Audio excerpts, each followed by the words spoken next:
edition of Preschool Tea. My name is your regular host, Auntie Romay.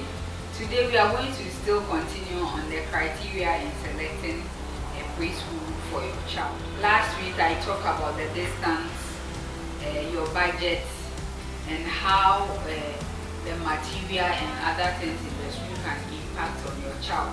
Those are the questions that you need to ask yourself when looking for a school for your child. So today I'm going to also give you about 5 more tips on criteria in selecting a preschool for your child. So first of all, I will talk about a family support. So when you go to a school, just look around or ask the teachers how they can support you in helping your child. That is how the school will update you in everything that the children are doing in the school. A typical example is now what has happened in most of our schools. So if your child comes to school, whatever goes on, there's an app that the school can send to you. You get to know every activity that went on in the school. Every activity, if your child was able to participate, if your child was not able to do it, or was able to do but he needs a little support and others. So you need to ask that you have anything of such. Is there any app that will update me on everyday activity of my child? And then you need to also ask if the teachers are trained. In some schools, some of the teachers are not trained by Montessori or GES or any other person, but the school itself trained the teachers. That's also good. But the case where the school doesn't train their teachers, they don't do any CPD, they don't do any intermittent training for the teachers, then there's a question mark. You need to look at it. It means that it's basically what is in the teacher's mind, that is what he's just pouring on the children. So you need to also ask of those things.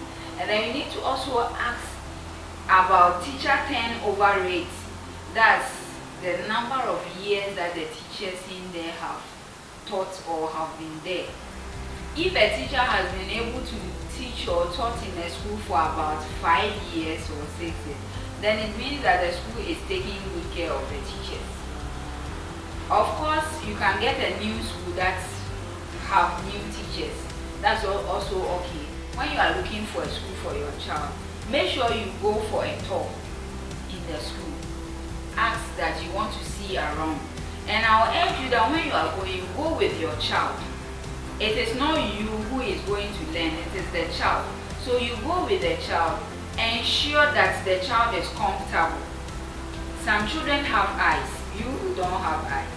So when you take them and you realize that they are not comfortable, they are afraid of one particular teacher, they can't really move around, there's a question mark. You need to look at it well.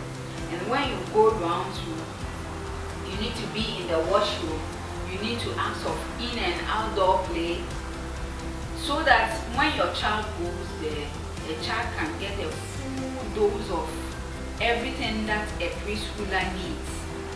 Because as I told you in the earlier episode, the 5 milestones, that's where the child develops their emotional, their cognitive and everything in there. So when you are looking for a school, you need to look at all these things. Do they have a child and children interaction? Is there a free play involvement with the teachers? Then you take a tour with the child just to see if the child is comfortable. If you look at all these things and you get even 1 out of 10 from a school, it's okay. You can manage it. But a case where you get 6 out of 10, then that means that you need to look for another school for your child. And then when you go to the last one is you have to ask the teachers, how do they discipline children? Because nowadays we don't beat children, we don't beat them. But how do they discipline them? You need to know all these things. Because you are sending your child there. They are the future leaders. They are that milestone, that 6 years or the 3 years that the child is going to spend in the preschool.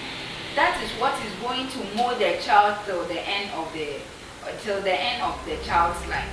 It's not university education, it is not tertiary education, it is not primary education, it is not secondary education, but it is all that the child is going to learn at the preschool level that the child will be using in his or her daily life. So I will urge you that when you go around looking for school for your child, ensure that you have answers to all these questions that I have told you to ask. And by so doing, I know that you get a good school. I wish you all the best in searching a school for your child, and I believe that you will not regret you getting closer to know all these questions. And I believe that your child is going to have a good time in a school. I wish you all well, and I hope that you like and share this video so the last parent gets it, and together we all solve the problems in preschool. My name is Auntie Romay. Till then, see you. Bye bye. Kindly subscribe to our channel, like and share. Click on the bell to get notifications anytime we send a video. Until then, see you and it's bye bye.